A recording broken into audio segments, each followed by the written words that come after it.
Hey, yo, what up, everybody? It's your boy, Evan, one half of MF Pearl. We got the other half sitting behind the cameras making sure that we rolling. We got David back there. Hey, everyone. We out here, we back, doing our thing. It's another episode live at MFHQ. Disclaimer. Live at MFHQ is in fact not recorded live. It's actually a pre-recorded program. This episode contains sexually explicit content, so feel free to do what you wish with that information. If you could be so kind of like, follow, and subscribe for me. We go very long with new episodes every Wednesday. Now back to the show. I'm a little loud real quick. Hold on. I have good mic presence, so I don't need to go ahead and max my shit out. Proximity. Yeah, straight up 3 to 6 inches. Today, you know what it is, Legends Only. Same thing as always. I'm excited about this one. Huge fan of all of her work, of her entire mission, I'd say at this point. She is, let me see if I get this right, the order of it. She is representing the Midwest by way of the Southwest, or is it the other way around? The reverse. Okay. She's of the Southwest by way of the Midwest, representing the Southwest by whatever. But she's gone ahead and worked with a bunch of musicians from around the world. She's gone ahead and traveled to go ahead and complete this purpose as well. And it's just crazy to see the full scope of it because, you know, it's kind of one of a kind within the city. But like I said, big fan, legend. We got Billi free at the stew. Woo! Yeah, What's up, everybody? You're gonna hit that applause track. One time. Yes. Good evening. Yeah. What's up? What Good up? to see you. It's been a minute. It's been maybe 6 months since we recorded that jam with Stan Z. Yeah. Shout out Stan. Shout out Chuku Villains, Icarus. Yeah. That was clean, man. I like that song a lot. I like that song a lot. Super quick too. Yeah, and hopefully everything's all still in motion. But I mean, I thought it was a good what is it? Dipping your toe in the water of what we could hopefully possibly do some more later on. Yeah, absolutely. Yeah, a lot of fun, super creative, and very appreciative of Stan Z for bringing together El Paso artists in this way. You know. Yeah. A compilation album with that entire album was with sick, the music man. scene here is very nice. As I listened to it, I was like, this is a really good blend. There's not really one specific sound. I think he curated that nicely. Yeah, big ups. Shout outs. Since those 6 months, though, I know you do some traveling, so I wanted to ask you, what is the most recent one? What's the most recent travel? Was it a next level one?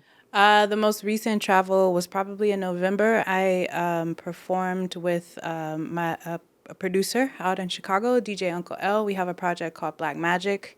Well, we have a couple of projects. We started out as Black Magic, but with Spotify and credits and all of those things, we sort of split our names back up, but the projects that we release under are pretty much under Black Magic. Anyway, I went to go perform with him at a space called Elastic Arts, and they have what's called a Dark Matter residency every year. And it's really just bringing together a lot of like electronic, underground, mostly Black and brown people of color artists together. And they had they've gotten funding to do like a 7-week program, and we were sort of at the tail end of that. So it was a good time. I come from Chicago. I wasn't born or raised in Chicago, but I spent a lot of time there, university, and made a lot of like just really good friends in music and the beat scene out there. And so, you know, even though I'm here in the Southwest, they still rock with me. They still ask me to come out. So always great to link up with them. Chicago. There was a point, I don't even know if it's still current, but I think my favorite city where rap had been coming out of had been Chicago. Always, yeah. Mick I mean, that's one of the reasons. Saba. Yeah, that's one of the reasons that I went to university in Chicago, because where I was in Ohio, there was not really much of a scene at the time. And the closest place that I could get to anything hip hop was Chicago. So, I mean, I went to university and did all of that, but really my journey was to find the hip hop and like be immersed in it, which led me to a lot of community work, which led me here, till now. Specifically, what are you doing when you're at university? What are you studying for? Is it music related? No, it was not music related. I first went in as pre-med major, so I wanted to be a doctor. I wanted to be an obstetrician and deliver babies. That was a really hard, really expensive. I like the science of it, but I just couldn't keep up, and it was a new city, and it was a lot of partying. So then I kind of hopped around, which in retrospect, like took a little bit more time and cost a little bit more money. But I got to learn about different things. Like I got to like learn intensely or study intensely Spanish. I studied border culture, which actually led me down here specifically to the Southwest. I study business, which helps me again as an entrepreneur. Yeah. So I got to study a lot of things. Yeah, and that's what I was doing at university, partying, having bad relationships, Man. learning life lessons, you know, Stepping stones. the usual. Yeah. When you came through to the Southwest, was it immediately cruises? No, my purpose for moving to the Southwest too was to like get away from the world and like have a homestead. And I did that for a couple of years, just sort of like living sustainably. I tried to build an earthship. And I got there a little bit, but then the city came in and was like, you can't do that. You don't have permits for that. So What does that mean exactly? Homestead. What is that? homesteading is like living off grid, living sustainably. People could do it in several different types of ways, but I had a plot of land. It was raw. We had to haul water in. There was no septic. Had like compost toilets, and we're just building sustainably. There's a building technique made famous in northern New Mexico. It's called a rammed earth tire building, and so you just take a whole bunch of like old tires. You can ask for 'em from your like local tire shop, and you place them and support them, and then just fill them up with earth and dirt, pound them down, and then keep stacking on top. When you got there, was this a learning process, or did you have any Hell time yeah. before that you kind of already knew a little bit? Nah, basics some at least. YouTube videos and a dream. So you and a learned from passion. scratch, like by moving here. All that Yeah, and just Man. and talking to people, Yeah. But honestly, like if I did it again, I would do it way different. I was just like a kid in the city, like tired of the man, like anti-establishment, and I was like, I'm gonna go to the desert and I'm gonna build something. So that was an experience. How has that evolved now? Are your goals still to try to live sustainable? Like, are you Um, actively always trying to do that? Yeah, I think for me it's been a journey, right? Like going so extreme in the beginning, right? And now I'm living in Cruces, I'm living in the city. And just sort of like reintegrating myself into a city, not a city as big as Chicago, but smaller.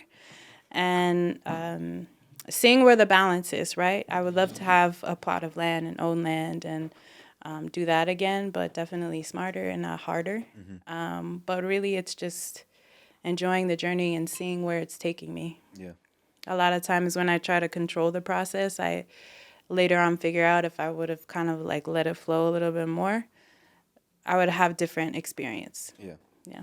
Does trying to have control of the process kind of equate a little bit to impatience in a way? Oh, yes, absolutely. Yeah. Yeah. Man, during I guess, what do you want to call it, the university chapter, when you said that you're kind of picking up elements of business, what sort of stuff did you learn early on? Because I'm sure a lot more of the other things that you've learned now are through experience in your music career, your entire career. Yeah. But what was the sort of the early things that you learned? As far as business was concerned, I'm sure it's a one of general the level of it, right? yeah, one of the classes that I loved was marketing. My teacher was super pro. He was like a consultant for like larger companies in Chicago, and he really taught us about like hitting people psychologically and how people think in their minds, and in a way how to exploit them so you can sell your product, right? Yeah. And this is it's not the exact approach I take with like music making, but it's transferable, right? I need to find a sweet spot where that I can entice people to listen to what I'm saying. So this is one of the things I learned, for me, as far as like entrepreneurship and like actually making money and actually making profit, what I was learning in the university was more like how to make other people money, how to work for a corporation and, make the position. But really learning about business as far as music is concerned was definitely inside of the experience. What university was it? I went to DePaul University in Chicago. Okay. I've heard of DePaul. Did I hear about it Super through expensive. sports? Through sports? I might have signed up for a DePaul spot. Blue Demons. Is that what they are? That's what their name is. Yeah. I might have maybe applied for it. I don't know. When I was in high school, like my senior year, all the counselors were trying to get you to apply to everything, and that might have been no, I don't think so though. Something like that though. There's DePaul, and then there's DePaul, which is in Indiana, the state over. Mm.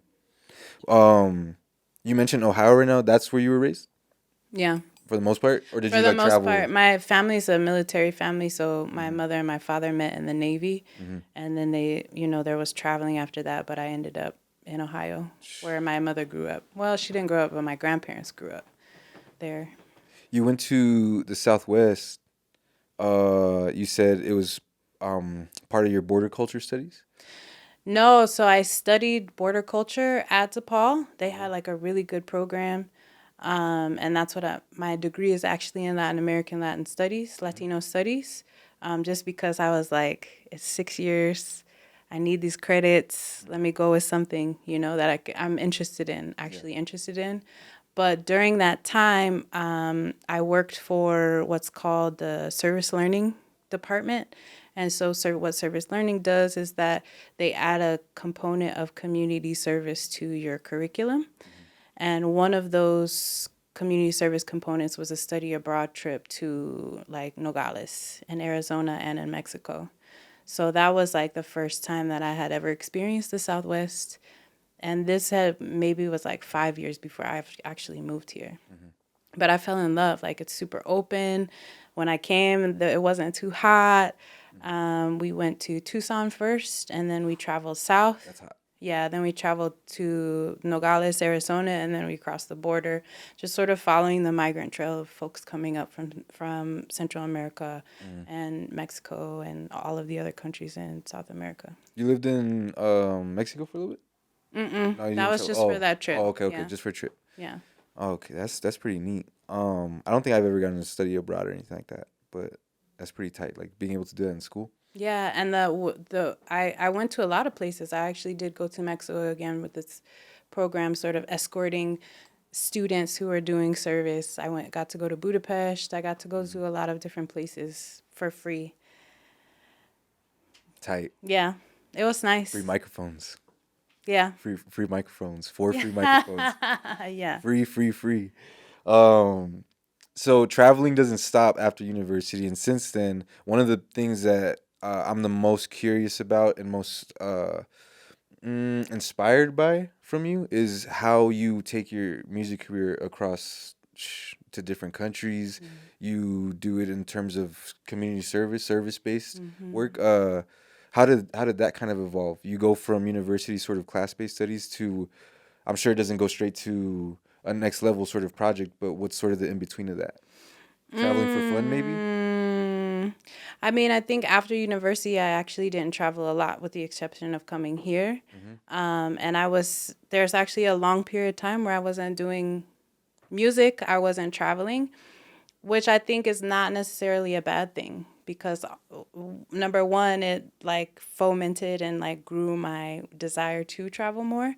Yeah. But it also made me think about how I could travel, and the talents that I had already had, right? Which for me would be music, Mm-hmm. and then it sort of grew into other things. So um, that's it, And I traveled a lot when I was younger. We moved states a lot, so it's always just kind of been a part of my life, with the exception of maybe like 7 years, 8 years. And really, the way that I started to travel again was through music. First it was traveling from Deming to El Paso in Yeah. 2015 to like do shows. And Yeah. then I got invited to shows in like Albuquerque. I did a show in like Moab, Utah. There was one night I drove from Deming to Albuquerque to do a show. And then I drove all night to do a morning show in Moab, Utah. So it's kind of, if you're going to be an artist, a vocalist at my level that I'm at, it does take a lot of traveling. And also, it's a lot of inspiration from friends. The way that I was able to apply and even know about programs like Next Level is from homies of mine like Defy out of Albuquerque, also my homegirl out in New York, Amore Querida. So Yeah, just looking at my friends. Thank goodness for technology. I always say this, like, I'm super happy about the internet. You know, it's kind of like a weapon. You can use it for good or you can use it for bad. But being able to have that connection, especially me being out all the way in the boonies for several years, is just like, it's really cool, you know? Yeah. And to be inspired and then to be inspired to action by seeing what my contemporaries are doing. That's a good way to put it. Using it as ooh, that's a baker. Okay, let's take it back then. Let's go ahead and see where maybe 2015 is not the year that you just mentioned right now, but when does A Billy Free begin? A Billy Free definitely begins around 2015, more like 2012. Okay. I had actually started. There was a trip to New York that I was really inspired by. And then after that, I just started writing more music, like asking for beats from old friends from Chicago who were still making beats, who are still in the scene. And then just writing. And then I got hooked up with this group from South Africa. And they did like kind of like a small suite of my music based off of just like a set of lyrics and put some like Afro beat behind it. So that was really fun. And that one of the songs actually got picked up by, I don't know, like a compilation label. It was like a European label. So for me, the artistry is one part, but again, coming back to the entrepreneurship piece, just seeing how like music travel connections can be made through the internet, and then how that thing travels and how like labels quote unquote exploit or use or support other artists by putting their music on a label and then sending that out, and then DJs are playing it. So just like kind of watching the trajectory of a song or of an album is really cool. I don't even know if I'm answering your question. I kind of got lost. No, I mean, Are we I forgot there? what the original question was, but I feel like I'm getting answers. I feel like I'm getting answers I was just regardless. like throwing answers at you. Oh, Like where A Billy started. yeah, I where A really Billy started in Free 2015. starts. Yeah. A Billy Free started in 2012. And then in 2015, A Billy Free started performing. Before I left Chicago, I was in a band called the Bee's Knees, which was like electronic hip hop, crazy fusion, but it worked. Then I came, took a little break, and then 2015, A Billy Free is performing in El Paso. How does that name come about? So A stands for a couple of things. A means alofa, which is I have Samoan ancestry, and so alofa in the Samoan language means love, but also it's stands for ama, and ama, which is a name that was given to me on a travel to Ghana in like 2005, and we met with a bunch of elders, and they give you in Africa, well, in Nigeria, I'm sorry, in Ghana, they give you a name. They give you a name, like a Christian name, more than likely, or an indigenous name, but they also give you a name that's based on the day that you were born. So Ama means child born on Monday.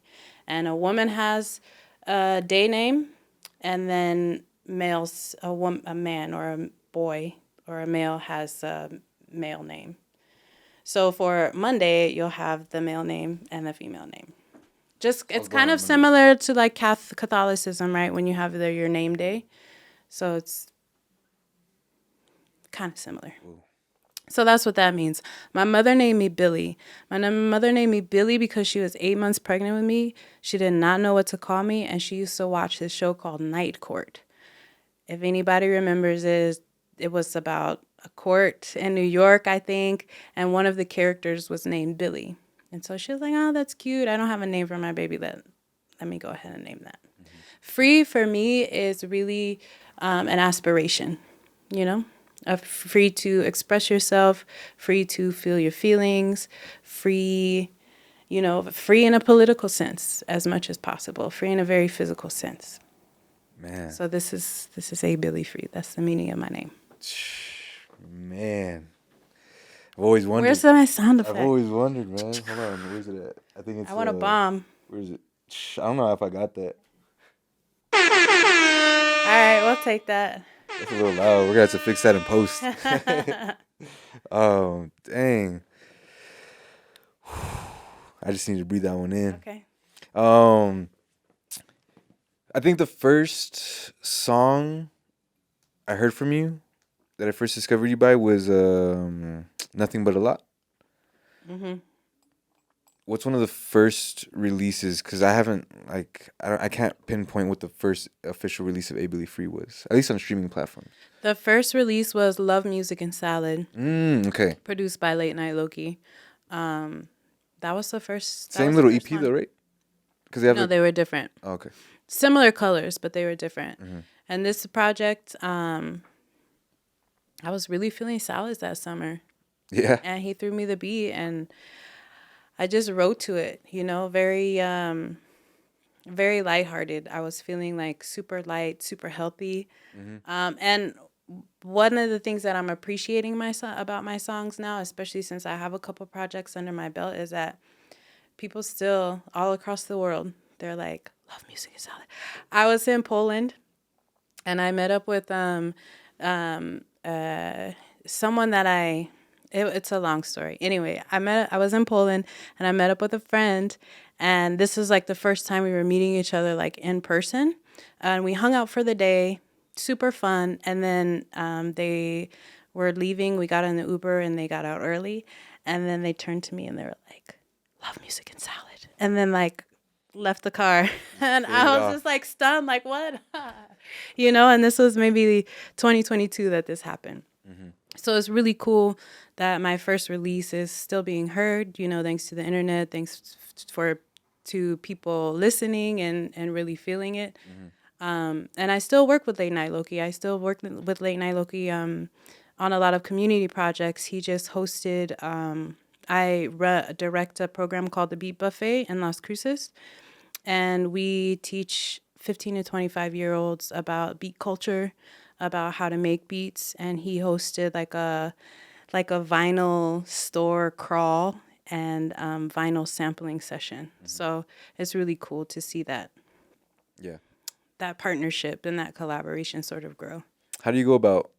Are these people that you're teaching how to make a beat? Are they fresh, or they have some? They're kind of coming with like some experience. Because how do you go about? I think how to a lot of them are fresh, and but we had an event a couple of weeks ago where two of the participants like dabbled. They have Fruity Loops or something like that, but they don't have the beat machines that they would like to experiment on, or in even like the community of like younger folks. I think that a community has been building here of beat folks, but they're all like older. Was this the one that was at Café con Leche?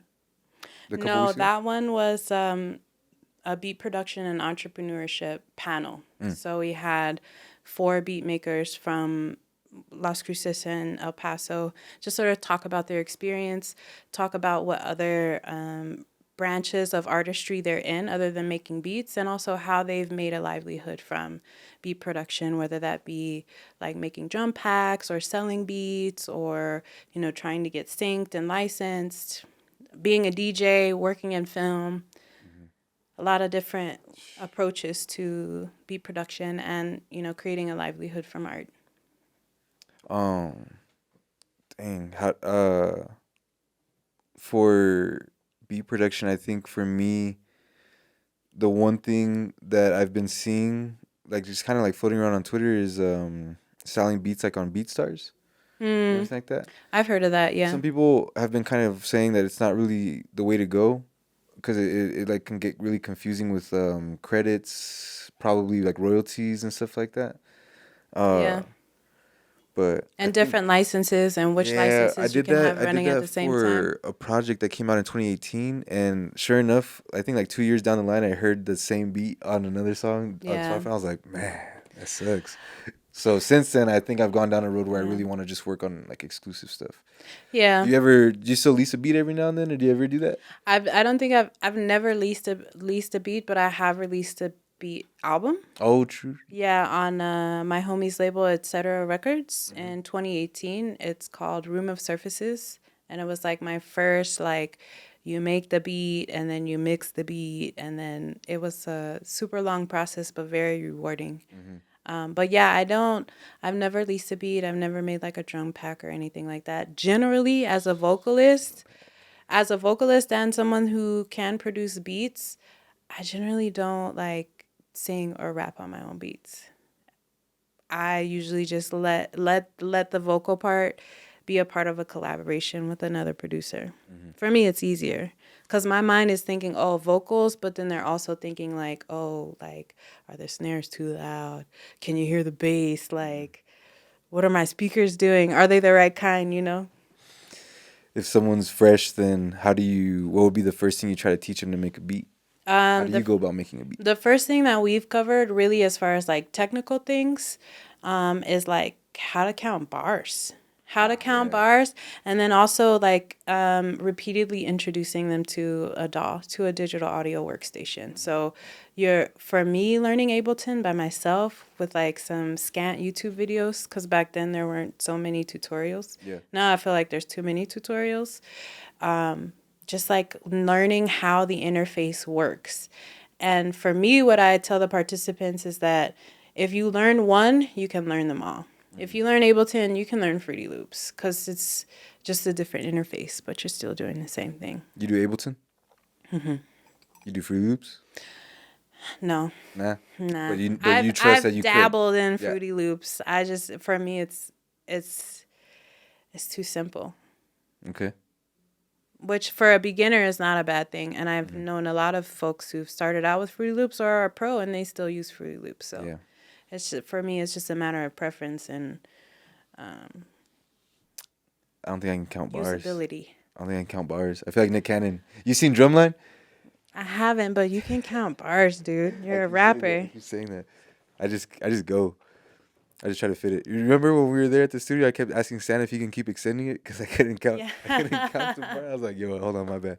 I think you have an internal count, but when we're talking about like where to stop and start inside of a track, like sometimes I can see that being daunting if you don't have like a traditional teaching and learning in it, you know? You talking about like punching in?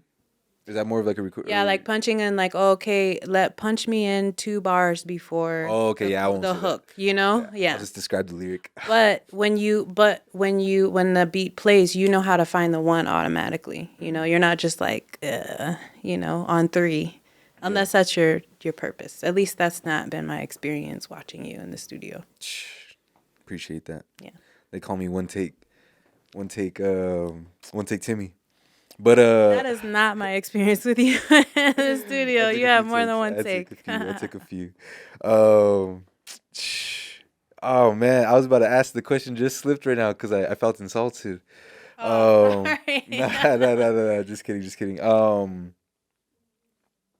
Personally, I think I started off right out the gate performing live with a full band. I wanted to ask you, do you have a preference, or do you kind of find the beauty in both on your own and then with the band? I say both. For different reasons. I feel like playing with live instrumentalists, you can feel it more. You can feel it more on different levels. Not to say if I get on stage with a beat and the sound is really good that I can't feel it, but to have like those additional vibrations along with whatever I'm doing is like super exciting. And I do want to shout out my band, The Fire, who do a whole bunch of like music things here in El Paso. So it's been a pleasure to like work with them in different formats, like as Rival Ruckus, ABF, and then now as The Fire. It's just a lot of fun as far as that's concerned. And then the creation is a little different too because you have a lot more ideas inside of like writing sessions. So that helps grow an artist. And also for me to and this is what I was going to say, kind of connected to like you not knowing bars. Like as a young person, I took like music lessons and I was in band and orchestra and things like that. But I can't sight read for anything now. Like I know a lot of vocals that like work on the piano. Like I don't work on the piano. It's something that I've wanted to relearn, but also a lot of instrumentalists tell me it's not necessary. You know, if you already have an internal sense of like tone and time and vibration, then you're fine. That being said, I like to feel everybody else's vibration, you know, especially if we're trying to entertain a crowd. It's a lot more to look at. Um, it's just a lot of fun. And then sometimes what's happening with the fire right now is we're doing a lot of like improvisation, especially during solo moments. So that is really cool inside of a live setting. With working as a vocalist over a beat production, for me, that's another type of connection. Oftentimes, the people that I get beats from or who produce my beats, we're not even in the same state. But I think the partnerships that I've made with other beat producers, there's always this want to perform live. So when I perform live with my producers, it's also another really cool energy. It's just not as kinetic, you know? You're talking about like the producers behind you, like DJing or something? More like the folks making the beats that I very rarely have like a DJ because I'll bring You'll my DJ, sampler yeah. and I'll just be my own DJ, you know? So I guess is it? Do you stick to performing solo from time to time? Almost maybe the majority of the time. Is that the majority of the time at this point, I or think it's based on need. You know, I think it's based on the request, you know, what's happening, like who's requesting what. I think last year I made a concerted effort to involve my band when I was being asked to do a solo set. Now I'm not doing a lot of solo sets. Now it's more DJing. If I'm doing something solo, it's more of a DJ deal. And I'm just DJing music and not singing any music. what does a concerted effort mean? Like, not what does it mean, but like, what does it Like, look like? Are you kind of going back and forth with the person trying to book you? Maybe like, no, I want to be with my band. no, I'll just offer it. You know, Okay. like I could do this for this amount of money, or you can raise the price a little bit and you get a live situation. You know, if the environment cost is available for that. Yeah. You know. And sometimes when you perform with them, you'll do some like the one at Grounded, Cozy Couch. That one was pretty long, right? It was like Yeah. And that's another thing, like as a vocalist, like I'm not gonna and I've been asked to do like a 3 hour bar show. And I'm like, nah, bruh. But with my band, we do some covers, we do our original stuff, we do like remixes and refixes of the stuff I've already done with beat that producers. gooey, that Yeah, glass animals, exactly, man. That was nice. exactly. So that you get a little bit more time, you know, but then you have to pay me a little bit more Yeah, so for I that. can pay my people. What's like a cutoff point for you? You know, you said you won't do a 3 hour one. We do a 2 hour one. Just as a vocalist by myself. Oh, will you do a 3 hour one if it was a full band? Yeah, I Okay, can. Yeah, okay. I didn't know definitely if a three clip for hour that. was like the thing that you're saying no to. You're saying no to like I'm not gonna No, do no 3 hour as a vocal. soloist, Yeah. I'm not gonna do 3 hours for you. Aside from the like the demand that is on you, do you also just feel like nobody's really trying to like see like one person for 3 hours as well? Do you kind of feel I like you're trying to mean, consider the audience? I guess for I guess me, it depends. honestly, like I don't. I don't want to be up there for 3 hours. And I don't Yeah. think Okay. the attention span of people these days is like good for that. And I know if I was asked to do like a 3 hour show, it's more than likely on backup music, right? Yeah. And so I think with a live band situation, it's different than just one person. Like there's more people sharing the load. And we do songs to be where we can be backup background music. But Yeah. as me as a vocalist right now where I'm at, I'm just like, no, you're not. I'm not gonna cast my pearls to swine, you know? In a certain sense, they're not even listening, you know? They're having a drink and talking about their day with some other person, Yeah. you Yeah. know? Yeah. Yeah. When you're with your band, how do you guys go about picking songs to cover? You know what I mean? Like, do you have a certain pool of genres that you guys go into, or I'm feeling Yeah, I this? think so. It's more like the R&B, neo soul, like we can and now we're starting to branch into like the remix of my songs from other beat producers. Like I'll say like Holy Body Roll on this album right here, Holy Body Roll. This originally is like more like a R&B funk feel, but the way the band revises it, it feels like psychedelic rock. You know, it feels like some like Jim Morrison shit. So that's really fun. And the idea really was to take the songs that I've already done. You know, I don't know how many songs I've amassed so far, and see if they can be Re- reborn Yeah. in a live setting. I feel you. Holy Body Roll, Yeah. my favorite album.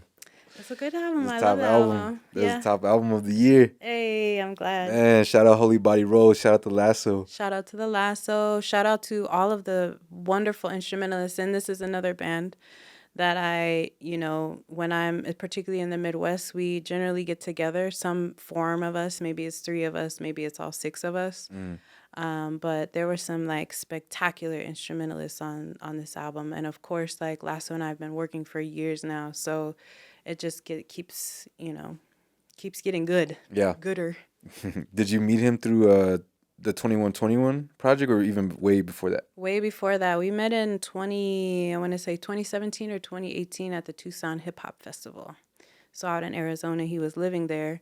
And I didn't even know that like the label that Holy Body Roll is on, they are operating out of Tucson. Mellow Music? Mellow Music, yeah. So it was, and for me, looking at it in the region, like looking at different art scenes, like I love El Paso, but Tucson is super strong, like as far as like younger folks in the scene, doing a lot of entrepreneurial work, like opening up spaces. I just really like the vibe out there, and the people are really nice, you know. So it was nice to be out there. And then, yeah, that's where I met Lasso. And then he was like, yo, I liked your set. And I was like, bruh, I liked your set. He was playing with Lando Chill and the bassist Deep Greasy. And then after that, we would just like talk over the internet, over the Instagram. And he was like, okay, I'll send you these beats. And we actually made a whole, like, a rap album first. And they were like, nah, let's give it a little time and then work on something else. And then that's when Holy Body Roll started. Is that in conjunction with 2121? What was those timelines? So really it was like, let's make something. He was already working on 2121. Yeah. And then he was like, I have these songs. Can you Okay, add? I feel you. Can you feature on them, basically? And then in the background, we were still like passing beats back and forward for the album. Man, how do you find time to? How much of this is made together, if any of it?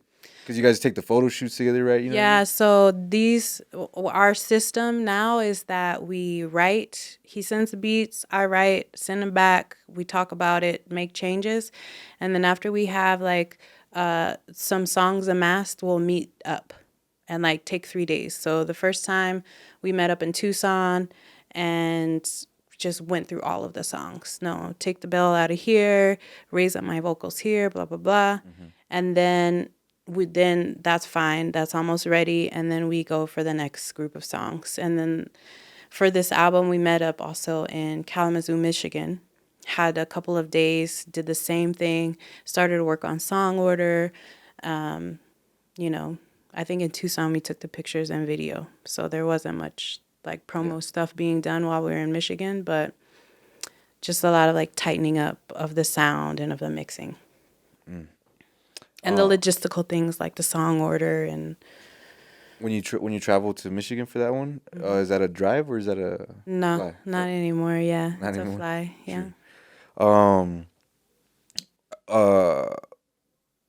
With I guess that one time in Arizona being the promotional time, what were your other strategies and approaches to kind of push this album out there? As a artist that's a little bit further or a little bit behind not behind in the process, but just earlier in their process. What are some of your strategies and what are the logistics behind this? You know what I mean? Really, and that's one of the wonderful things about working with a label is that there's some logistics that as an independent artist, I would take care of all of that, right? And so releasing Love Music and Salad was one of those. Nothing But a Lot came out on another label, but I did all the artwork. I did the artwork for that, like was in the process with the mixing with that. So again, the label handles a lot of it, but really it's just, I think it's being aligned with your collaborator and like having a good schedule, Yeah. and being like, okay, well, by May, we'll have 6 songs done, and it's February or March or April or whenever, and you just get those things done and you have it ready. And Lasso is really experienced behind the scenes. So I've learned a lot from him about how these things work, like how long it's going to take for the vinyl to get here, how long, how this specific label works Yeah. compared to another label. There's folks that love to study that. I knew a lot of folks in Chicago that were like liner note nerds. Like I you love take liner a class notes. of an album and they'll be like, and the lyrics on here, and this is the guy that played the guitar, and so many stories. I love liner notes. Well, okay, so then that's like the marketing of it all, but was it between you and Lasso when you guys are over here deciding the track list? Mm-hmm. What was there any like puzzle, or is it just sort of what you guys were feeling? Yeah, it really is a puzzle. For us, we kind of like just took a couple of drives during that sort of Oh, retreat time, sick. and we would just listen to the album in different ways, right? Hmm. So it's like, okay, in the morning we would work, then we would like go for a latte or whatever, or breakfast, and on the way to breakfast, we would listen to the songs this way. Yeah. And then we would come back, we would work a little bit more, take a lunch, do the same thing, Hmm. And then by the end of 2 days, we know we had 2 days together. So we would just make sure it's done. And then if anything needs to be changed, we can change it down the line. But we always knew that we had, okay, this is the date. We have to turn everything in. It should be ready to go. Hmm. You're making Holy Body roll around what time? Of like what year was this? 2021. Okay. This was the same year 2121 came out. Hmm. Yeah. So, and then the album was released in March of 2022. Is 2021 when you're making this? Is this in conjunction at all with any sort of times that you left for a next level retreat? What do you call them? Mission? Residency. Residencies. Okay, there you Yeah. go. My first one was in 2019. I went to Mongolia, so there was nothing. Maybe I was doing features or something, but Yep. there was no like super big project. Aluma? But then Was that Aluma at that time? Aluma was before. It was before it? Aluma was 20. It came out in 2018. Same with Room of Surfaces. Okay. But when you release an album, there's still like stuff after. Yeah. So that was still on that. But I think by that time, we released it in August 2018, and I left to Mongolia in September of 2019. So Almost it a was whole year. kind of Yeah. it was kind of like A year and a month. past. Hmm.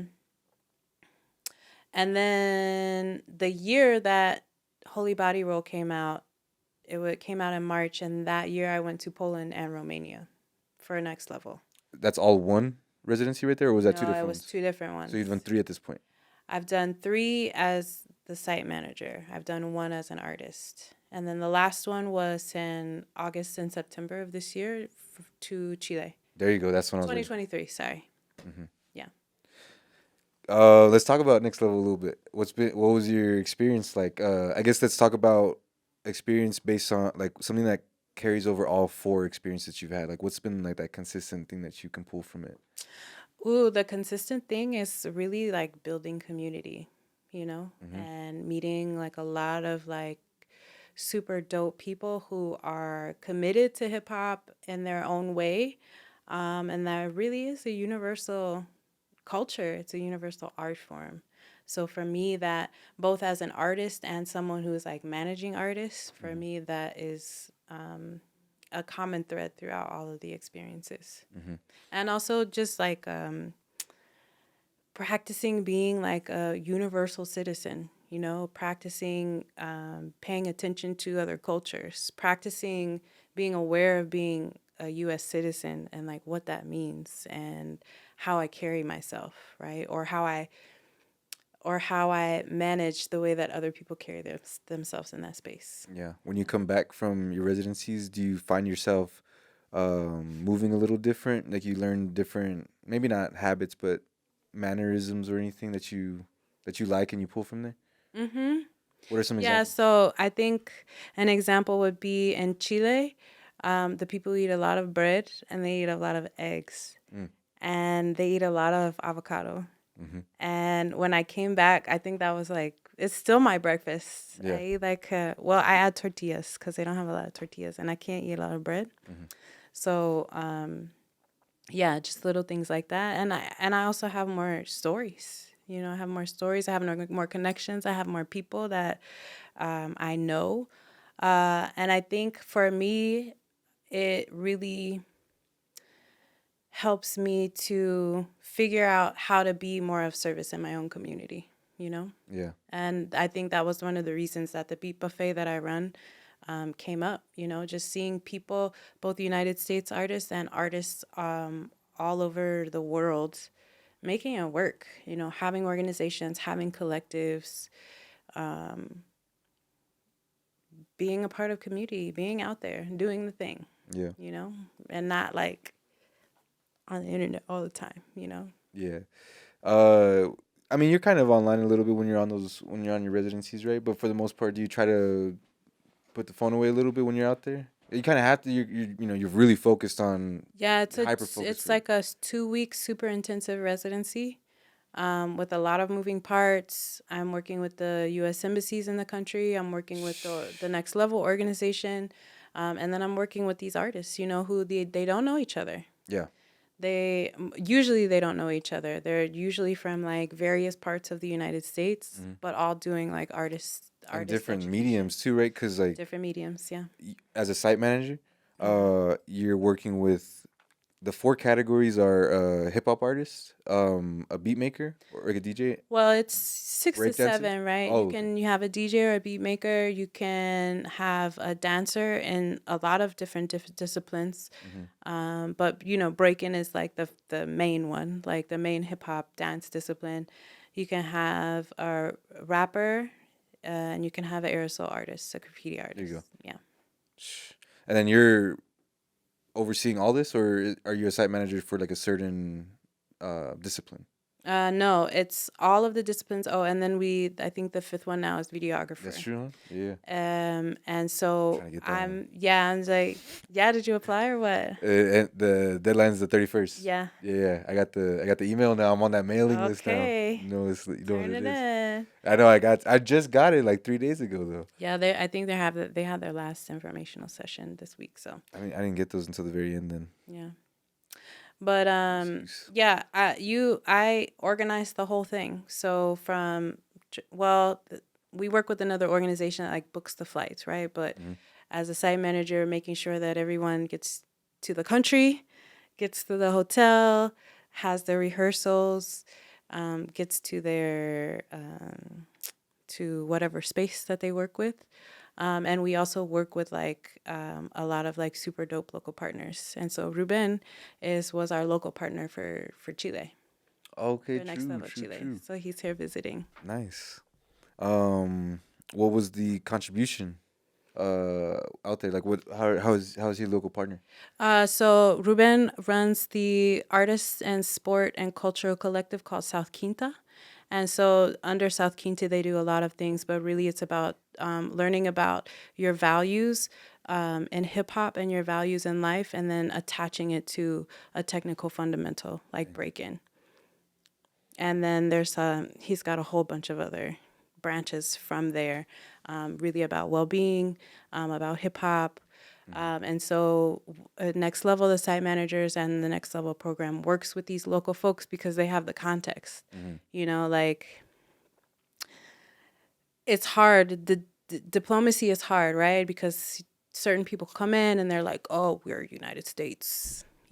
We run this. We know how to do hip hop, right?" Yeah. But hip hop, being a universal culture, being a universal language, it's taken seed in other places and functions and maybe not completely different ways, but there are very subtle differences. And so, in order to respect those differences, as a person from the United States, as an artist from the United States who has been invited to show and to teach and to educate, but also taking into context the local reality. Where would you like to go next with next level? If anywhere specific, or otherwise, you know. I think the thing that I recognized from the first trip is that I can't have any predestined place that I want to go, Mm-hmm. because it just knowing the sort of back end, and you're working with different embassies and their timelines and different community partners and their timelines, you just don't know, like a revolution could happen and you plan to go to Venezuela, but no more, For me, it's just to travel and to continue to make connections. Yeah. And then after what has been happening each time I do a residency is the need and the desire to maintain those connections after the residency. I Yeah. think a lot of times when you're working with like 5 artists and then myself, you have this really intense 2 weeks, most of the time, like really beautiful, a lot of connections happening. And then afterwards, it's like, yeah, we're going to work together. Let's make a song, and then you go back to your life and then they go back to their life. So right now, like I've come to a point where like trying to merge my world. So I'll tell you, I'll come back to our first show that we did, my first show back, or my latest show in Chicago. Ruben was here, Rubrake from South Quinto was here, and he joined into the show, So it's like my past in Chicago meeting my more recent past in Chile and the experiences that I've had. And as an artist, like merging those things together. So for me, growing in that line of next level, like just I want to do that. Just continue to travel, continue to make more connections, continue to make art, continue to provide a way for folks to keep making connections. And then if I look at my life in general, like the fact that I have traveled a lot, like it makes sense. My life makes sense, now that I've had all of these experiences. Yeah. How do you do you have any goals specifically that you want to go travel to? Like aside from any residency, any task at hand, you want to visit this place because of the experience? Yeah, I was born in the Philippines. I would like to go back there. Since my True. parents were in the Navy. I'd like to go to New Zealand. Been there, right? Yeah, I was there. Yeah, 2023, last year. I believe. Yeah, it was recent. It was Oh, after snap. COVID. Yeah. How was it? Do you go in the winter or the summer? I left in December, so it was their summer. Mm-hmm. Or turning Perfect into time. summer. Yeah, it was really nice. It's really green. Yeah. It's like Jurassic Park. There's chickens everywhere. How does it Like in the taste? parking lots and stuff. There's just chickens everywhere. Well, put the Jurassic Park soundbite in there for sure. They eat a lot of Yeah. lamb. Yeah. Lamb is like their thing. But yeah, it was really nice. Right here. What about the people? And the accent. Did you get used to the accent? A little bit. So I went with a friend of mine, Kev's, and prior to that we went to Australia. And their accent was a bit harder to understand sometimes than the New Zealand one. But it was pretty cool. It was pretty dope. Yeah, I could bet. I would like to. That's what Yeah. I've heard. That's why I want to go. New Zealand. Yeah, I recommend. Yeah. So yeah, those are a couple places. And then New Zealand, from there, like I still have family in Samoa, so it's like a little boat trip. Like to go there. Anywhere. Honestly, anywhere is okay with me. Samoa is near. I mean, not near, but like it's in the realm of like Hawaii and stuff like that. It's in the Pacific Islands, yeah. So you have Hawaii, you have Samoa, you have Tonga, Vanuatu. Well, it's like split into like Micronesia, Melanesia, and Polynesia. So, but it's just a whole bunch of islands. You ever heard of those two islands that are like right next to each other and then the time zone? I think there's Yesterday Island and Tomorrow Island. You ever heard of I that? want to say that's Samoa because Samoa is split into 3 islands. Well, and two of them are there's the American and then there's the Western, and I think they are one of those that's split by the time zone. I could be wrong, but Because at some they point on that just time zone, changed their it's time zone. Yeah, I'm but saying. yeah, it's crazy. They just changed their time zone. Oh, you know what? I actually saw a whole video that explained how the time zones are kind of just they change over time, and like there's a lot of politics that goes into Well, the time because zones. the land masses are moving over time, no? Oh, that too. But I don't think we're really seeing that in our lifetime. You know what I mean? I don't know. There's a lot of islands that are like flooding and they're not going to be inhabitable anymore in like the next 5 years with the climate change and all of that. Man. Speaking of that lamb, really quick, I saw a little video a while ago that talked about the most eaten animals by people. I wanted to ask, when we went to the last midnight, you don't eat meat, right? I do. You don't eat cheese. That's right. I used to not, but I eat more cheese now. You've Yeah. evolved a bit. My diet has evolved, yeah. Man, are you the type that's like very conscious about stuff like that? You know, when it comes to like your wellness? Yes and no. I am mostly plant-based. I have like a kind of a set diet. I don't really eat a lot of like I'll eat chips, but I don't like eat a lot of sugar. Mhm. Yeah, I try not to eat a lot of wheat product either. Aside from that, do you also like try to maybe like I don't know, um, is there other like health related things that you take serious that you have rituals of? Like you know, how some people will go ahead and like take certain supplements every day, like for Yeah, gut health I'm or big something on like like that. oregano oil. And then yesterday I made this like a lime turmeric ginger shot thing. I just put a whole lime in the blender. It's tough, huh? The turmeric The turmeric, yes, bomb. makes it tough. With some honey, like some local grown honey, and ginger powder, organic ginger powder. That specifically, when you go shopping for groceries and stuff, do you try to like really be, you know what I'm saying? Yeah. Local farms only and stuff like that. You know what I'm I saying? try. I try. Try your best, I try my best. That's all I can do because there's a because lot of that in Las rent's Cruces, really right? high and things are really expensive. And Mhm. I was just having this conversation about like accessibility, particularly here in the Southwest. Mhm. And the conversation was really about like needing less, you know, and sometimes that might mean eating less, right? Sometimes that might mean, you know, not having your favorite cookies every time. Mhm. So Do you I look at think that as minimalism? Like, do you think you practice that a I little think bit? it's part of that. I think it's part of that. But Mhm. for me, I don't like because I change so much. I often don't like give myself a label, you know, or like very much attach it to my identity. Yeah, I really am just doing the thing that makes me feel good true. and the moment that has the least amount of impact on other folks. Letting go of control. Yeah, bro, on so many levels. That's gonna be the bio. That's gonna be the Yeah. episode description. Oh, Let yeah. go of control. Letting go of control. Let go of Let control. go. Let Oh, go, dude. exactly. That's Here my we favorite go. song on the album too, man. Oh, I was telling you about that. I was like, that song sounds so Yeah. different. Yeah, it Sounds so is. different. Do you have favorites, or do you Off like of this album? in general? Do you like usually? It's hard not to, honestly. There's some songs that are like just like, "Oof, I can't believe I made that shit." Sometimes, you know what I'm saying? Yeah, and I'm often not one to, just particularly now and these last couple eras to, when I release it, it's for the people, you know? So, and I've already heard it at Yeah. least 100 times each song. Hmm. So, I don't often listen, but replaying the songs with the fire has been a lot of fun and it's made me think about the music more. So, Holy Body Roll for sure. Um, Thrive Despite for Hmm. sure. It's a good one. Um, let's see, My Dreams, and a lot of these are because I perform them. Hmm. So it's about how much fun I have when I perform them. Hmm. My Dreams is fun. Evidence of Things Unseen. Silhouette. People like the Silhouette because it's like a smooth R&B like love type song. Just read the whole track list.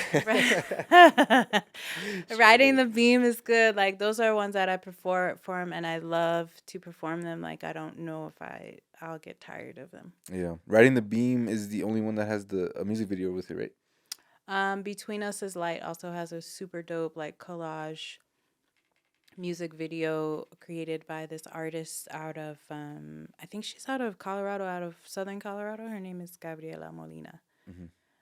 She's super dope. But yeah, Riding the Beam was we filmed that in the Samalayuca Dunes in Juarez, a little like south and west of Juarez, and that was filmed by a really good friend of mine, also a next level videographer, Laura Bustillos. She's got a production company called Labu Productions. That was really fun. I got to ride a horse. and like one of those little like dune buggies Yeah. to get around to like get to the horses. So that was fun. You were also in the deserts when you were recording the video with Defi. We're always in some natural space. Yeah, yeah. That's That, it. It's which song is it? Which one am I thinking of? the That's in the latest desert. one. The latest one. There's two. So the latest one is Southwest. We filmed that. He filmed that somewhere else in northern New Mexico, but when he came down here to film with me, we were at Lake Caballo Mm-hmm. in New Mexico, and then the other one was Napcatcher, and that There you was go. filmed at That's what I'm filmed thinking. at White Sands. That's what I'm thinking of. Yeah. Napcatcher. That's a crazy name. It's a crazy name for a song. He's a crazy dude. He needs a nap. He's always on the run. I love it though. He's always representing. Yeah. When we wrote Icarus, a lot of it was, I think, kind of going on our own way, and then coming back with the stuff. Well, we really only met, I think, once. Twice. It was twice. Yeah, it was twice. It was twice. Is your writing process usually, you think you write best when you're on your own? Yes. And with this new project I'm working on, it's really pushing me out of my comfort zone as far as writing, because usually I'll just sit with the beat on repeat and just write, and then come up with something like pretty much finished. Now I am sitting in front of Ableton or whatever I have open, and I'm just playing it, and whatever is coming to my mind, I'll sing it. And then I'll backtrack if I like that cadence or I like how I'm writing the beat. It's usually like no words, wordless. Then I'll write to that. Like humming? Like humming or mumbling or Yeah, like saying. scatting, Yeah, there you go. whatever the case may be. And so it's kind of like reverse engineering, but it's really bringing out some new like vocal patterns for me, but also like stretching me as far as writing is concerned, because now I'm doing it the reverse of what I used to do. So this is really sort of pushing me as an artist. And then I think playing with a live instrumentalist and being able to improvise has helped me with this process. Aside from releasing an album, you know how you said that, you like to let the label take care of some of that work and everything. When it comes to the A Billy Free brand, though, how much of that? That's a lot more of your effort. That's your all conscious- me. Yeah. Yeah, that's all me. And you know, just bringing in other people, like bringing artists. I like to maybe make some album artwork or make the stickers or what have you. But yeah, it is mostly me. Um, I And I know. like doing both. I like do you doing mean? both. I like experimenting with a label, because now very rarely are you like signed to a label. You just have an agreement with a label, and to see how they do different things differently than what I would do as an independent artist, just doing my own thing, or that another label would do, quote unquote, for me. Uh, if you only been signed, how many? You're not signed. I'm not You have signed. agreements with labels. Mhm. How many labels have you worked with? Like I want to say 3. 3? Yeah, Nothing But a Lot was with a label. Holy Body Roll was a label, and Iluma was with a label out of Germany. What was the label for Lima? Tokyo Dawn. Okay, yeah. I've Dawn heard. Records. They have a very consistent artwork, or at least during that era they did. Yeah. What's your? Would you sign with a label, or at this point you're like, I don't really know if that's the best move ever for an artist. Like, frame your answer, frame it as if it's advice to an artist that has never even worked with a label, and the next time, the first time that they get hit, it could be super predatory. I mean, off rip, I would say no. No, because I don't know. I want to be free. I'm free, There's that portion, right, which is deeply personal, but also it is about control. It's about creative control. It's about how much, and also, I mean, creative control and personal control. I mean, for me, I've heard a lot of the horror stories. I hear of the like bad deals on a large scale and on a small scale. I'm a collaborator at heart, so I like to collaborate. I don't like you to tell me what to do. I want us to come to a consensus on an action to take. in service to a larger goal that we both have together. So, and I believe that there are labels out there that do that, but the way things are set up, just like this Spotify conversation that we were having, you're not gonna make money. You're not gonna make a livelihood just performing. Yeah. Or I'm sorry, just like having Spotify streams. You think more artists need to stop sleeping on Bandcamp? I think I don't know. I don't know if that's like if I can make that like blanket. Maybe not Bandcamp, but the idea of having an availability, like an option for someone to just directly buy. You know who I like that does that? I don't know if you know the artist Sarak. She's out of like the DC area. She's been rapping her ass off since maybe 2012.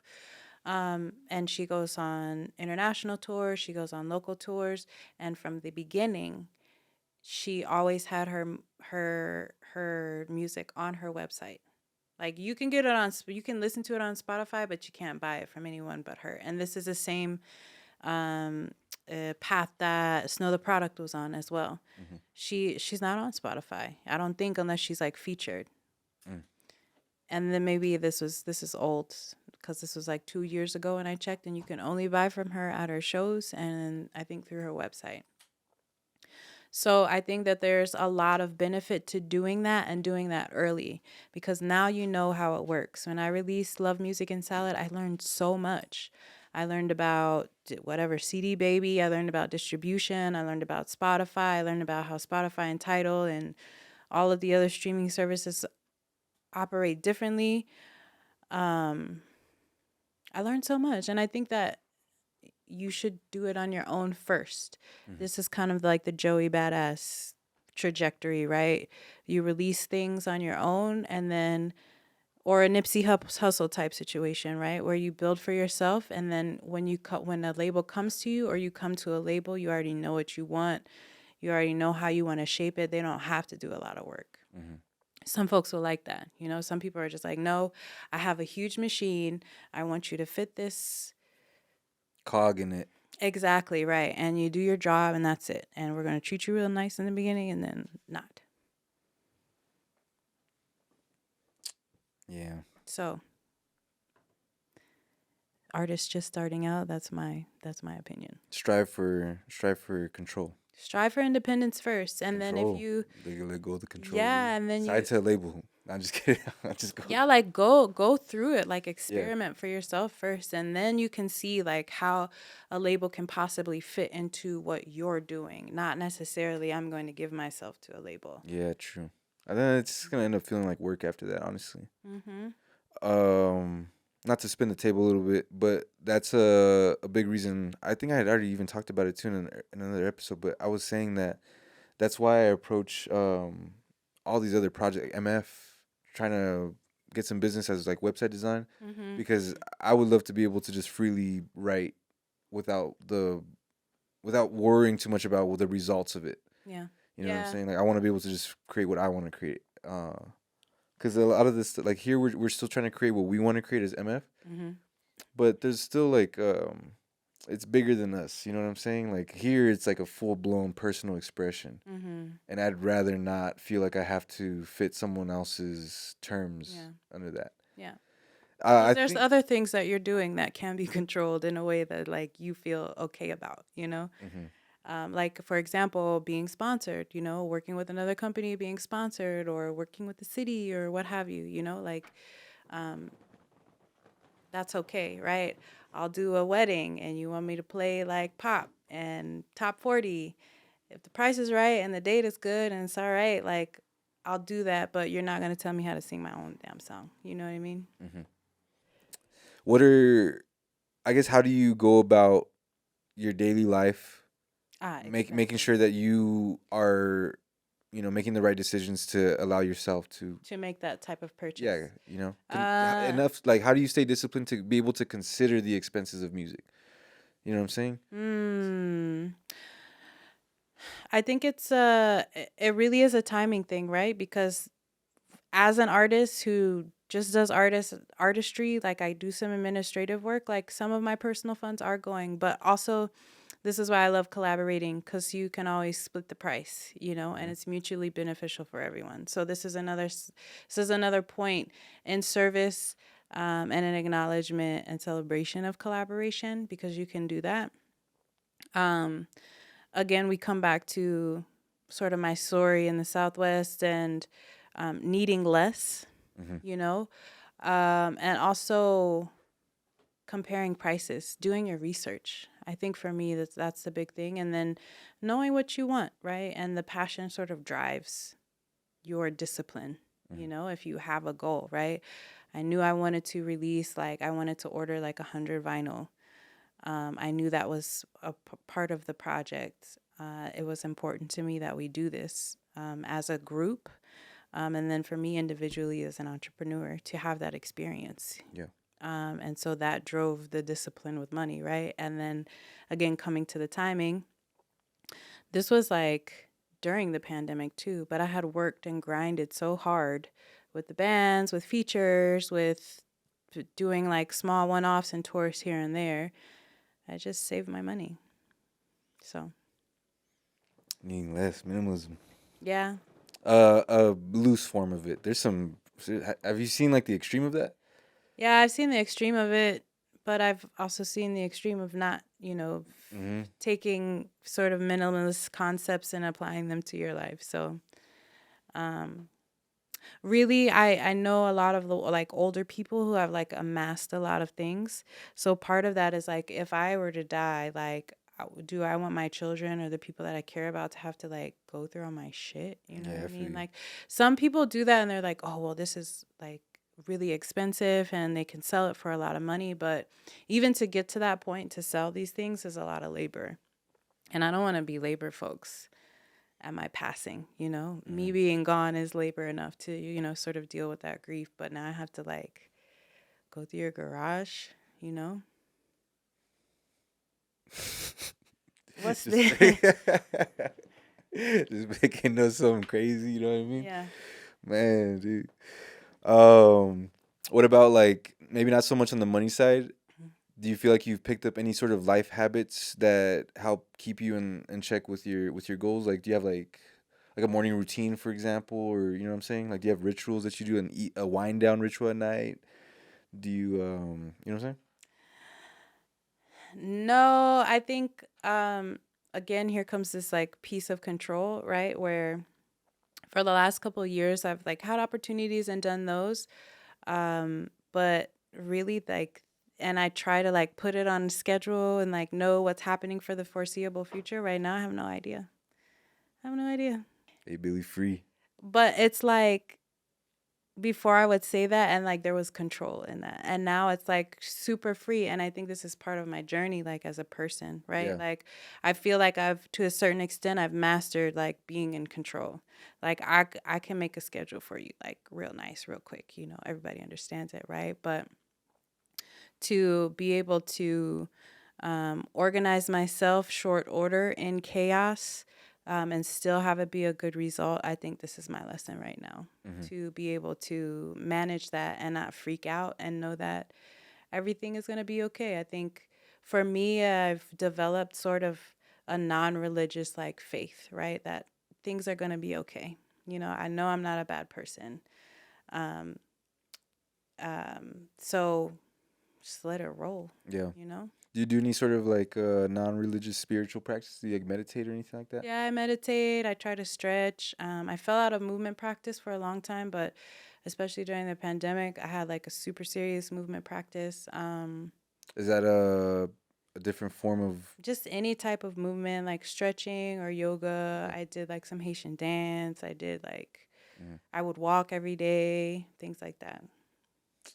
Walking, Yeah. running. So now it's like I'll get a walk in or I'll get a swim in, but like I don't know. I could say it's Thursday, but it might be Wednesday or it might be 2 Thursdays from now, you know? Yeah, yeah. You try to not keep track of your days too much, you know? You obviously have to keep a track of a calendar, I but do. sometimes do they ever blur for you? They do. Yeah. They do blur, and I don't know. It's a weird thing. It's like in this liminal space where do know what day it is if I have something to do that day. Yeah. I definitely keep a calendar. This is absolute. Like, I'll keep a calendar. I'll put my task in there. I'll put, dates that I like today. I put it in my calendar, so While I back knew. too. Put it a while back. Been on After there. the first, after the Been on first there. um, scheduling mishap, So, I'll do that. But really, it just depends. I just try to look at the bright side, be optimistic every day, I think. And again, coming back to the artistry, sometimes I write these songs and I'm like, it's very much like out. It's for the people. But what's been happening is that, like, I'll hear one of my songs like Thrive Despite, right? And I might be going through a tough time and I hear it and I'm like, oh, that was for me. You know what I mean? So I think in this way, like reviewing some of my tracks, like especially for a live performance, like, you know, um, when we're talking about having a discipline or something that you do every day, like I think that the songs speak back to me, right? The songs speak to a time when maybe I did have a little bit more discipline, and here's what was said to someone who didn't have discipline, which is me, right? So it's like a inception, songception. You write every day? You try to? No, I Nah. try to write a few times a week, though. I try to write and record a couple of times a week, depending on like where I'm at in the writing process. What does your recording setup look like? I'm sure you have a process to where you don't have to let an idea just sit for a while. You're able to just go hit record somewhere. Yeah. So I work in Ableton. I You have record on it too? I Yeah. work and record in Ableton, and I have Scarlett Focusrite, super simple. I have a K87 mini microphone. Oh, it ain't them other ones. No, I used to have like a Behringer C1, which is like first tier. Like Yeah. this is the bottom of the barrel.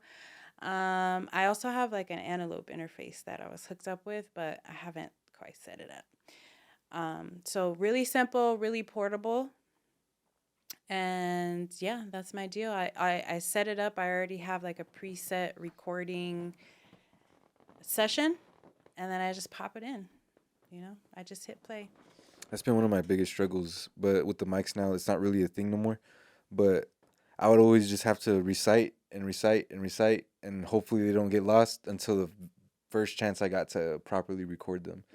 So like demos aren't a thing for me. They Yeah. just became a thing, and so now I have like a little demo tape that I have ready to just send to producers to see if there's anyone I could work with. And Nice. this conversation's inspiring me about really trying to welcome and embrace collaboration. Writing wise, I don't know if I'm really. I mean, I can't say I'm not ready because a lot of the project that I presented to you is big on collaboration, Yeah. like huge on it. Um, but I think a lot like where I really want to practice I really want to lock in with producers, like certain ones, and make continuous music with them. Yeah. Yeah, that's nice. Stan, I Yeah. really want to work with Stan a lot more consistently, and I hope that can keep growing. But yeah, I want that like sort of alchemist sort of thing. You know what I mean? Yeah. Like you see both their names on the project, you're like, oh man, he's going over Alchemist beats the whole way through. Like I kind of want to hopefully bring out some sort of cool moments like that. Yeah. Where it's really like, what? nice. This producer was Groovy Smokes the whole way through? Like that'd be crazy. Yeah, it's a whole you're building a world. It's a whole era, of you and this other An person, or era. you and Yeah, these chapter. instrumentalists. So it's really cool to see, and I personally like it.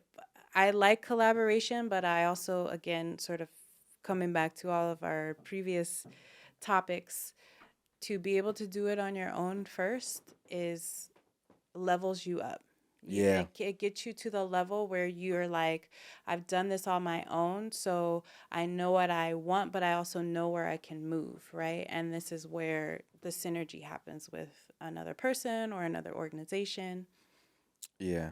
I feel like one of the things I need to practice a little bit more is performing alone.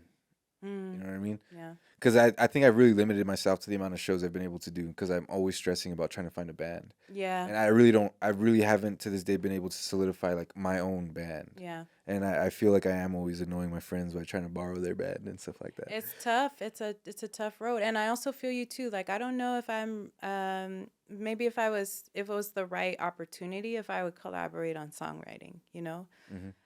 That's again, it's one of those things where like this is one of the things you want to keep for yourself. You know, you can collaborate in several other different realms as relates to the project, but maybe some things you just keep for yourself. You know, you keep your own little flavor. Yeah, like when it comes to features, I think I'm ready to like welcome them, and I don't really have any objections towards them. More so, I just prefer to I'll go to my own spot. I usually like ride in the car. I'll just play beats over the speaker and whatever. But yeah, I'd rather just do the writing part of it in my own space, and then we can Yeah. get together and feel like how it's gonna get pieced together. Maybe Yeah, arrangement. Yeah, big collaborative on arrangement of things. Yeah. arrangement, track list, titles, Yeah. holy body roll. Let's close off on holy body roll real quick. How does the title of holy body roll come about? And how much of that was your input? How much of it was the Lasso's? Maybe outsiders' input as well. Lasso really knows the story. I'm gonna tell the story. I don't I don't remember it. But Holy Body Roll was the name of the song before it was the album. So Holy Body Roll had already existed as a song, and so we were just like, which one of these like is dope? You know, like stands out for people, and it was Holy Body Roll. And then from there we like, fit in like what it is into this title, right? So Holy Body Roll, there's definitely a lot of movement. There's a lot of groovy songs on the album.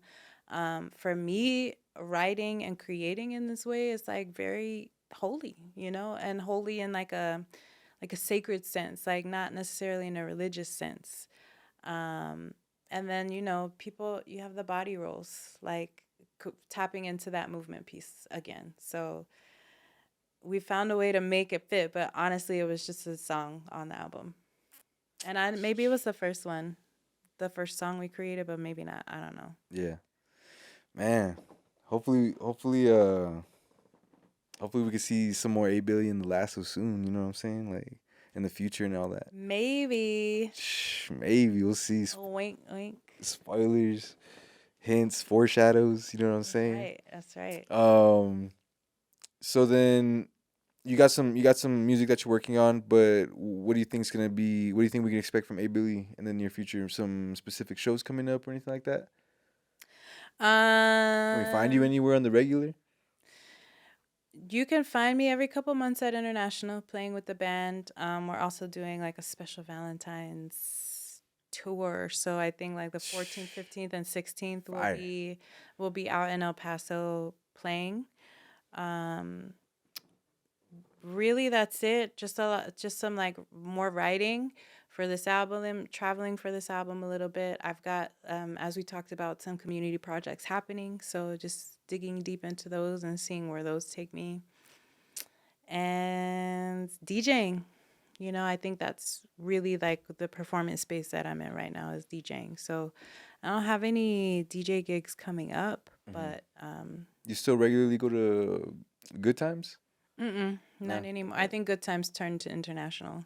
So it was Good Times on Wednesday, and then we stopped doing it Wednesday at Good Times, and we started doing it Thursday at International. And it's like is it a jazz night? It's jazz night. Yeah, right on the Plaza, San Jacinto Plaza.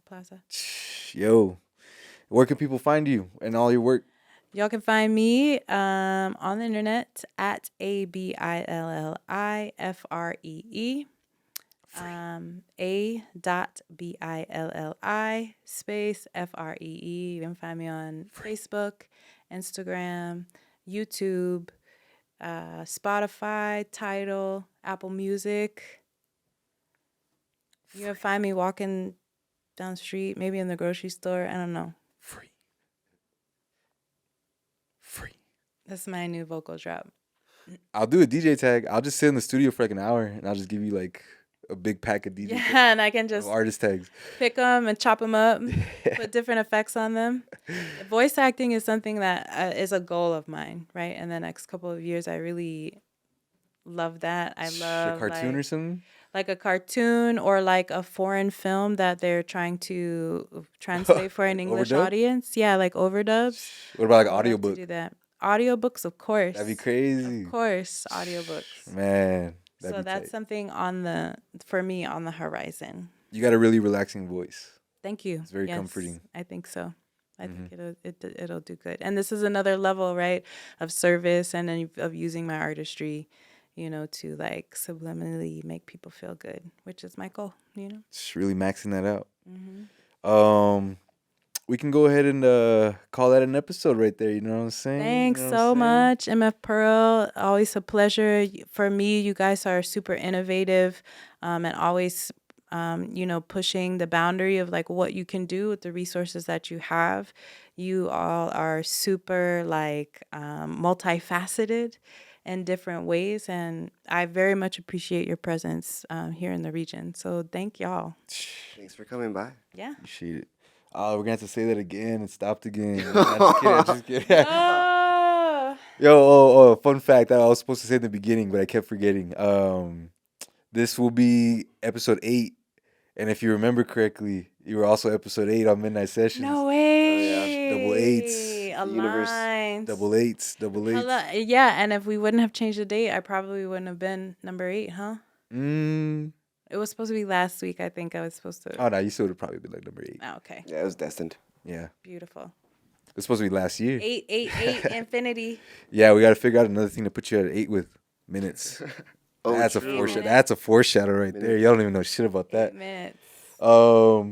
Hey Billy, thank you so much. Yes. I know your thank time you. is precious, so we appreciate you taking the time to step in the stew. Thanks for the invitation, y'all. Of course. You know what it is, man. Legends only in the building. That's how we do it. Make sure. I always forget to say this in the beginning, but make sure that you guys subscribe to the channel. If you're watching this on YouTube, you'll be able to keep up with not only the new episodes on the pod, but new midnight sessions as well. If you're listening to this on Spotify or Apple Music or whatever podcast platform, make sure you like it. I think you rate it or something like that. 5 stars. Save it free. You know what I'm saying? 5, 8 if you can. Shit. But yeah, make sure that you guys show love so we can keep growing this platform, keep growing MF as a whole. We appreciate you guys for taking the time to watch it. Thank you for your time. Thank you for your attention. That was another episode of Live at MFHQ. Bye-bye.